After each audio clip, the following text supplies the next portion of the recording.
allons nous assurer que cela est fait. Ça, c'est important puisque, vous savez, dans la situation où nous sommes, ils veulent poser des actes apparemment légaux et légitimes pour se couvrir de leurs crimes. Donc, c'est important pour nous de leur rappeler que tous ces actes qu'ils vont commettre, qu'ils vont poser, sont nuls et nuls de fait.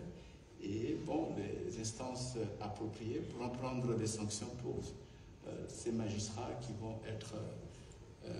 vont commencer à travailler. Vous savez, même pour être nommé magistrat, il y a des critères.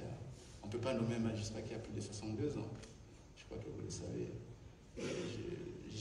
J'ai entendu qu'il y avait même des personnes âgées qu'on nomme. Et pour être nommé magistrat, il faut avoir un cursus académique qui a été accepté, validé par l'État. Et les gens qui vont être là, ils vont dire quel droit, en fait. Et la situation dans ce genre...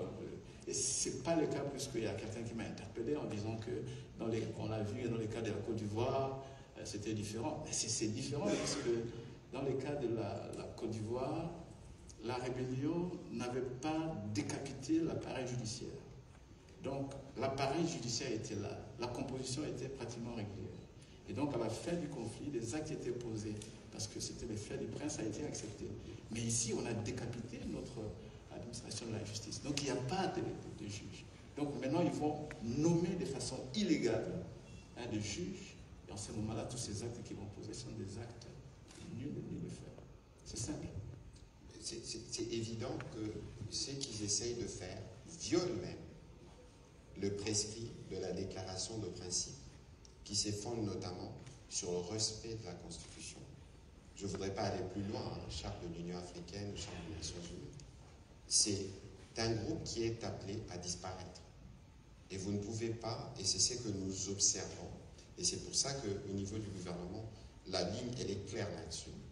Ils ne peuvent pas se permettre de fixer des taux de paiement de Minerva. On a eu le briefing avec la ministre d'État, ministre de l'Éducation. Ils ne peuvent pas penser qu'ils peuvent recruter des magistrats. Comment ils les feront? Sur quelle base? Comment ils rendront justice? Comment seront-ils payés? Mais tout ce que vous voyez en réalité, ce sont des gesticulations qui dévoilent les vraies intentions du Rwanda et de sa brigade avancée.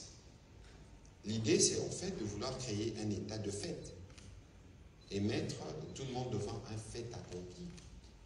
Non pas seulement qui briment nos populations, non seulement qui briment les populations, mais ils veulent eux-mêmes se faire justice alors que c'est eux le bourreau. Et ce qui est évident, c'est que comme le ministre d'État, le ministre de la Justice l'a dit, le gouvernement prendra toutes les actions qu'il faut prendre pour qu'aucun des actes qui posent ne produisent des effets et que tous les actes qui s'hasardent à poser actuellement puissent être annulés les moments venus. Nous sommes au courant de tout. Pichumulumba.